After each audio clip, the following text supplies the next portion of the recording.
नमस्कार। मैं बसंत बंदोनी चाय पे चर्चा के इस प्रोग्राम में आपका हार्दिक स्वागत करता हूं।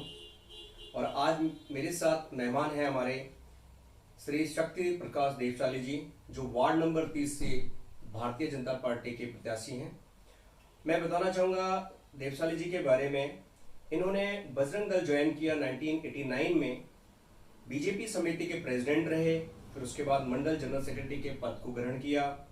साथ में state general secretary Yuva Morcha के, Bharatiya Janata party IT cell के को कन्वीनर रहे, बीजेपी मीडिया इंचार्ज रहे और डिस्ट्रिक्ट प्रेसिडेंट के तौर पे 8 साल लगातार काम किया। बहुत बड़ा एक इनका करियर रहा है भारतीय जनता पार्टी से।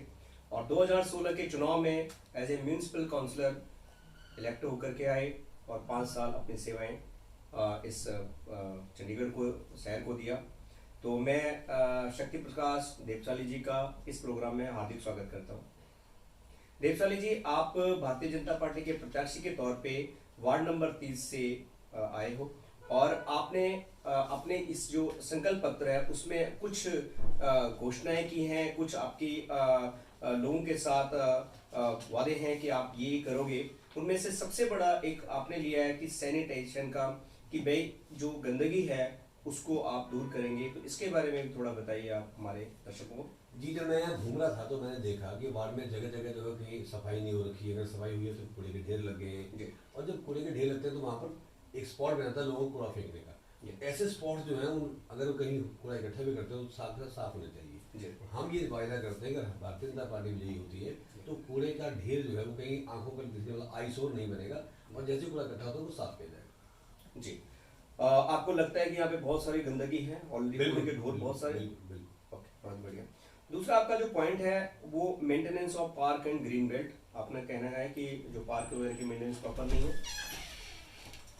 जी, पार्कों में बहुत सारी समस्याएं हैं। पार्कों में जैसे घास नहीं है, प्लेइंग इक्विपमेंट्स टूटे हुए हैं, डस्टबिन टूटे हुए हैं, हट्स टूटी हुई है। और एक नहीं, बहुत सारी समस्याएं पार्क की। चाहे पार्क की सफाई की व्यवस्था हो, पार्क में बहुत बुरा हाल है, तो उनको सही तरीके से मेंटेन किया जाएगा। जी, एक सबसे बड़ा मुद्दा जो मुझे लगता है आपने उठाया वो है कम्युनिटी सेंटर का, क्योंकि कम्युनिटी सेंटर तो पहले ही बना हुआ है। तो आप इसमें क्या करेंगे अलग से? देखिए, कम्युनिटी सेंटर बना हुआ है, बरसों पुराने बिल्डिंग है जी। हम ये चाहते हैं जिस तरह बाकी शहर में भारतीय जनता पार्टी के पार्षद ने नए कम्युनिटी सेंटर बनाए, वैसा सेंटर यहाँ बने जिसमें मॉडर्न सुविधाएं हों, लेटेस्ट तरीके की सब सुविधाएं उसमें हों, और 5 स्टार जैसे कम्युनिटी सेंटर बने, ताकि लोग जो है वहाँ पर अपने फंक्शन करवाएं, अपने काम करवाएं और उन लोगों की सुविधा के लिए इस्तेमाल किया जाए। अभी भी तो उसमें फंक्शन होते हैं सर? अभी फंक्शन नहीं होते हैं, और उसके बारे में बहुत बड़ा मुद्दा अखबारों में छाया रहा कि वहाँ पर जो है वो जो कम्युनिटी सेंटर है उसका इस्तेमाल किया जाता है एक टेंट हाउस की उस गोडाउन के लिए, और वो टेंट हाउस यहाँ के पार्षद का ही है। और ये मैं नहीं कर रहा हूँ, अखबारों में छपा है, बहुत लंबे दिन तक छपता रहा। उसका वहाँ साफ कराया। आपका कहने का मतलब वो निजी प्रयोग के लिए यूज करते हैं, सरकारी सुविधाओं का दुरुपयोग का। बहुत अच्छी बात है कि आपने बताया लोगों को। और इसमें आपने एक पॉइंट रखा डिस्पेंसरी का, तो यहाँ पे डिस्पेंसरी नहीं है क्या? यहाँ डिस्पेंसरी नहीं है। यहाँ के लोग यहाँ सेक्टर 36 में जाते हैं डिस्पेंसरी इलाज करने के लिए। यहाँ की माताएं, बहनें, बच्चे, बुजुर्ग इन सब बहुत समस्या में है, क्योंकि उनको इलाज की सुविधा नहीं मिल पाती। तो अगर भारतीय जनता पार्टी विजयी होती है तो यहाँ पर एक डिस्पेंसरी बनाई जाएगी और यहाँ के लोगों को इलाज की हर सुविधा उनके अपने घर के नजदीक मुहैया कराई जाएगी। जी, देवशाली जी, एक बड़ा मुद्दा जो चंडीगढ़ के निवासियों को लगता है और इस वार्ड के लोगों के भी पार्किंग का, उस मुद्दे को आपने उठाया हुआ है। तो आप पार्किंग की इस समस्या को किस तरह से हल करेंगे? देखिए, पार्किंग की समस्या बहुत लंबे समय से यहाँ चल रही है, और इसमें दिक्कत ये है कि 15 साल से हरदीप जी, उनके परिवार के लोग यहाँ पार्षद है, इनका लोग अब तक तो कर रहे हैं, लेकिन कभी भी ये बात नगर निगम के सदन में नहीं उठाई गई कि हमारे लोग पार्किंग से परेशान है, पार्किंग की समस्या उनको है। वो लोग केवल बाकी बातें हाउस में अपना काम जो करते हैं वो भी काम ढंग से नहीं कर पाए, तो इशू कहाँ उठा पाते। और पार्किंग की बात अगर मैं करूँ, जब शहर में मल्टी लेवल पार्किंग बन रही है तो यहाँ के अगर पार्षद इस इशू को उठाते, इस मुद्दे पर बात करते, तो शायद यहाँ भी एक नई पार्किंग बन जाती और लोगों को एक सुविधा मिलती गाड़ी खड़ी करने की। और जो मोहल्ले में लड़ाई होती है ऊपर वाले नीचे वाले से, यहाँ वाली पड़ोस वाले से, वो लड़ाइयाँ खत्म होती है, लोगों में प्यार बढ़ता। तो आप कैसे करोगे मल्टी? सर, आप क्या होता है कि यहाँ बहुत बड़ा स्पेस होता है, आपको इस पर आइडेंटिफाई करना होता है और वहाँ मल्टी लेवल पार्किंग बन सकती है। ठीक है। एक और मुद्दा जिस पे आप फोकस करना चाहेंगे वो है हाउसिंग बोर्ड का, जिसमें कि शायद यहाँ के जितने भी निवासी हैं चंडीगढ़ के, उनकी एक बड़ी समस्या रही है कि बार बार उनके सिर पे जो तलवार लटकती है कि जो भी चेंजेस होते हैं कि भाई, है ना। और दूसरा उनका एक मुद्दा होता है कि जो फ्री होल्ड के दरें हैं वो बहुत ज़्यादा हैं। इसके बारे में भी कुछ सोचा इस सारे विषय पर भारतीय जनता पार्टी बड़ी प्रमुखता से काम कर रही है और बहुत मतलब इसको हम बोलते हैं कि लगातार इस पर बातचीत चल रही है। चंडीगढ़ से लेकर दिल्ली तक बारे बात की जा रही है केंद्र सरकार पर, और दिल्ली में भी इशू था पेंडिंग बहुत वर्षों से, तो वहाँ में जब भारतीय जनता पार्टी आई तो भाजपा ने ही काम करवाया, और चंडीगढ़ में हम लोग इस पर काम कर रहे हैं, बहुत जल्दी इशू रिजॉल्व हो जाएगा। ठीक है जी। एक आपका एक वीडियो आया था देवशाली जी, जिसमें आप जो पूर्व पार्षद हैं उनके बारे में बता रहे थे कि भाई एक 80 लाख रुपए की जो ग्रांट है पर ईयर की एक पार्षद को मिलती है, एक जनरली जो मिलती है उनके कामों के लिए, ठीक है, उस वार्ड के मेंटेनेंस वगैरह के लिए। और पिछले 15 साल में आपने बताया कि कम से कम 12 करोड़ के लगभग इस वार्ड को मिले हैं।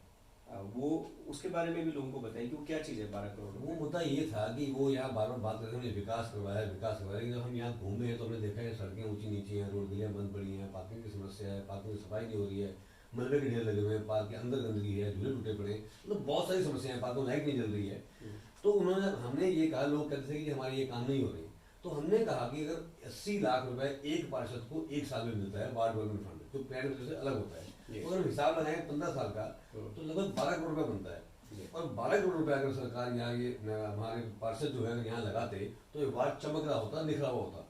लेकिन इसकी सबसे बड़ी समस्या ये है कि अब वो पैसे का हिसाब नहीं दे पा रहे, तो मुंह छुपाते फिर जनता को जवाब नहीं दे पा रहे, क्योंकि मैं नहीं पूछ रहा हूँ, अब ये पूरे शहर इसके वार्ड की जनता की डिमांड बन चुकी है, उनके मुंह पर सवाल है कि भाई इसका जवाब दो। और सबसे बड़ी बात ये है कि उन्होंने कभी भी जनता की सहभागिता नहीं करी सरकार में। हम सब लोग कैसे मतलब कैसे होते हैं? उसका एक बहुत बढ़िया तरीका होता है कि हम लोग जब अपने वार्ड में एक वार्ड डेवलपमेंट कमेटी बनाते हैं, जिसमें मेंबर्स होते हैं, उसमें कोई आरडब्ल्यू के प्रेसिडेंट होते हैं, उसमें कोई रिटायर्ड इंजीनियर होते हैं, डॉक्टर्स होते हैं, प्रोफेसर होते हैं, कोई रिटायर्ड प्रिंसिपल होता है, उसके अलावा मार्केट का प्रेसिडेंट होता है, उसके अलावा कोई गुरुद्वारे का मंदिर का अध्यक्ष होते हैं। कितने मेंबर होते हैं, मतलब कोई आइडिया है कि वैसे मतलब कुछ ऐसे होता है? उसमें मेंबर की जो लिमिट है, उसके अलावा अगर आप चाहें तो आप बुला सकते हैं स्पेशल कमेटी, ऐसी कोई दिक्कत नहीं। सरकार सारी मीटिंग मिनिमम कितने होने चाहिए? मिनिमम 11 बंदे होते हैं, 11। और उसके अलावा आप चाहे तो स्पेशल कमेटी आप चाहे 20 आदमी और बुला लो। तो यहाँ भी तो रही होगी ऑलरेडी पहले? यहाँ नहीं है। यहाँ जब मैं घूमा हूँ, इतने लोगों ने अपनी समस्याएं बताई, हमने बात की कि क्या ऐसा कभी हुआ है, जब मैंने पहले बात की इतना पैसा मिलता है, आप लोगों ने ये बातें क्यों नहीं की? उन्होंने कहा ऐसा कोई प्लेटफॉर्म नहीं था हमारे पास जहाँ की बात कर सके। तो मैंने पूछा क्या कमेटी नहीं बनी थी? उन्होंने कहा हम में से कोई मेंबर नहीं रहा। तो बिना कमेटी के खर्चा कैसे होगा?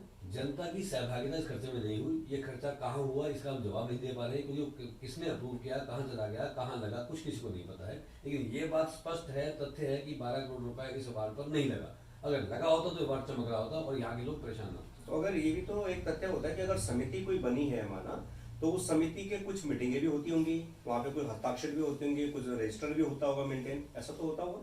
सब होता होगा, लेकिन आप देख ही रहे हैं, होता होगा और नहीं हुआ दोनों में अंतर है। होता होगा तो ठीक है। मैं आपसे वही जानना चाहूंगा, क्योंकि पब्लिक भी कहेगी कि अगर कुछ बना भी है ऐसा कोई समिति तो उसकी जरूर कुछ मीटिंगें होती होंगी, और अगर आपके कहने के हिसाब से तो हुई नहीं है। ऐसा है, अगर वो समितियां नहीं बनी थी, इतने सारे लोगों में घूमा हूँ, कोई ये कहने को तैयार नहीं बना हूँ, तो इसको समितियां बनी भी होंगी तो घर के लोग भी बनी होंगी, और जो चाहे वहाँ साइन करवा दिए, जो चाहे अप्रूव हो गया, खत्म कर। ठीक है। एक जो मैं आपसे पूछना चाहूँगा कि इस चुनाव के अंदर भारतीय जनता पार्टी और अकाली दल पहली बार अलग अलग चुनाव लड़ रहा है। इससे पहले इन दोनों का गठबंधन था, और दो पार्टियां और कांग्रेस और आप पार्टी भी इस बार पहली बार चुनाव में उतरी हुई है। क्या लगता है आपको कि बीजेपी का जो समीकरण होगा वो कैसा रहेगा इस वार्ड में भी और चंडीगढ़ के अंदर भी? देखिए, अपने वार्ड की मैं बात करूँ तो यहाँ भारतीय जनता पार्टी नंबर 1 पर है। यहाँ के लोगों ने मन बना लिया है, लोगों ने मन ही मन निर्णय कर लिया है। लोग हमको फ़ोन करके मल्टीपली कहते हैं भाई साहब हमको हम वोट आपको देंगे, हम भाजपा को देंगे। तो इसका मतलब ये है कि इस वार्ड में बदलाव तय है।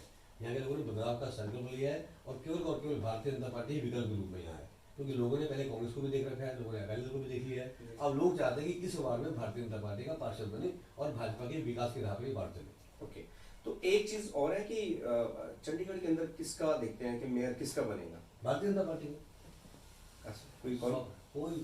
कोई शंका नहीं।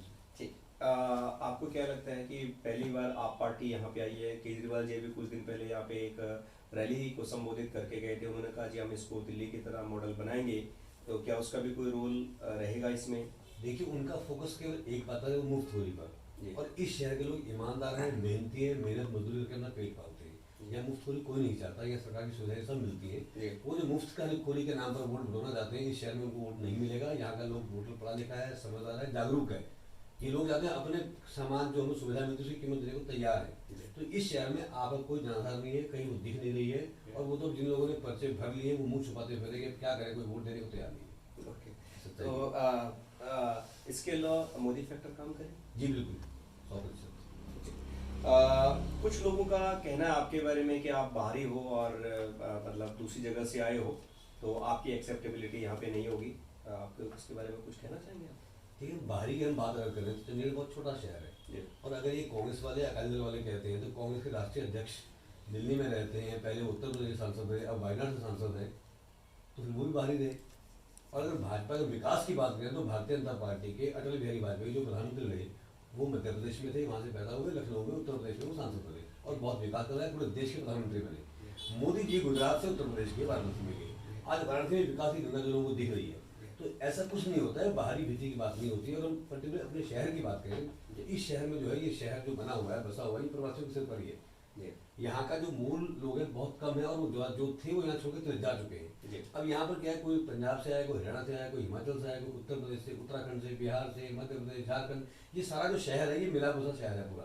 पूरे हिंदुस्तान के लोग यहाँ पर बसते हैं, और ये मिनी इंडिया है, छोटा भारत है ये। तो क्या ये मुद्दा जो कह रहे हैं कि बाहरी का, ये सिर्फ उनका एक है कि उनका बाहरी भीतरी इतना सा है कि उनका भीतरी मतलब अपने परिवार का 15 वर्ष से एक ही परिवार यहाँ पर है, पहले उनके पिताजी हैं, फिर उनके भाई साहब रहे, अब वो है, मतलब उनके परिवार का हो तो वो भीतरी, और परिवार से बाहर कोई हो तो फिर वो बाहरी हो गया।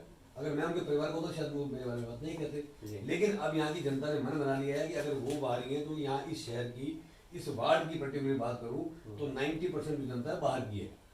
वो कोई भी यहाँ गाँव के नहीं है, 10 लोग यहाँ गाँव के हैं, तो वो 90% वोटर जो कह रहे हैं वो ये कहते हैं हम बाहरी हैं तो बाहरी को ही मत देंगे। जो हरदीप जी के हिसाब से बाहरी है वो मतदाताओं ने उसको अपना लिया है, अपना मान लिया, वो सब कुछ करने लगे, और इस बार में से भाजपा जीतने वाली। आपको क्या लगता है चंडीगढ़ के अंदर कितनी सीटें निकाल लेगी बीजेपी? 35 की 35। 35 की 35। बिल्कुल सही कहा आपने। और आपने हमारे साथ सारी बातचीत करी, अपना एक विज़न रखा। आपके बहुत सारे पॉइंट्स और भी हैं, लेकिन वो पॉइंट्स बहुत ज़्यादा हैं, और वो मुझे उम्मीद है कि ये जो पॉइंट्स आपने लिखे हैं इतने सारे, कर्मचारियों को, कच्चे कर्मचारियों को पक्का करेंगे, एम्प्लॉय हाउसिंग स्कीम के तहत सस्ते घर मिलेंगे एम्प्लॉयज़ के लिए, महामारी में भी उसको हेल्प मिलेगी, सीनियर सिटीजन के लिए सुविधाएं अलग से होंगी, और सुरक्षा व्यवस्था के लिए मतलब सीसीटीवी कैमरे वगैरह, ये बहुत सारे आपने पॉइंट्स बोले हैं। कैमरे लग चुके हैं, 2200 कैमरा शहर में लगा चुके हैं। बिल्कुल। तो ये आपने सब कुछ बोला है, और EWS वालों के लिए भी आगे, तो ये बहुत सारे मुद्दे हैं जिन पे आप काम करेंगे। ये कुछ एक मुद्दे थे जिन पे हमने डिस्कस किया। उम्मीद करता हूँ कि आप जरूर इसको पूरा करेंगे। आप हमारे दर्शकों से कुछ कहना चाहेंगे? जी, मैं यही कहना चाहूँगा कि आप सब लोग, पहली बात तो ये है कि मतदान अवश्य करें। किसको करना है वो आपके ये देखना है कि जो व्यक्ति विकास कर सके, जो लोग, जो पार्टी विकास के साथ चलती है, आप उनको मत दीजिए, ताकि जिस प्रकार की विकास की गंगा बाकी वार्डों में बह रही है वैसे ही विकास आपके वार्ड में हो सके। इसलिए मैं आपसे अपील करता हूँ कि आने वाली 24 तारीख को आप सब लोग भारतीय जनता पार्टी के पक्ष में कमल के फूल के निशान का बटन दबाइए, भारतीय जनता पार्टी को भारी बहुमत से विजयी बनाइए, और जो विकास बाकी जगह हो रहा है वैसा ही विकास जो है वो आपके भी वार्ड में होगा। बहुत बहुत धन्यवाद। जय हिंद, जय भारत। बहुत बहुत धन्यवाद देवशाली जी। और जिस तरह हमारे साथ चाय की चर्चा पे इस प्रोग्राम में हमारे साथ ward number 30 Bharatiya Janata party के प्रत्याशी शक्ति प्रकाश देवशाली जी हमारे साथ थे, और उन्होंने अपने विज़न और मिशन के बारे में लोगों को बताया। मैं सभी से रिक्वेस्ट करूंगा कि वे भारतीय जनता पार्टी को भारी बहुमतों से विजयी बनाएं, और जिस तरह से उनका विज़न है उसको पूरा करने में मदद करें। बहुत बहुत धन्यवाद। नमस्कार।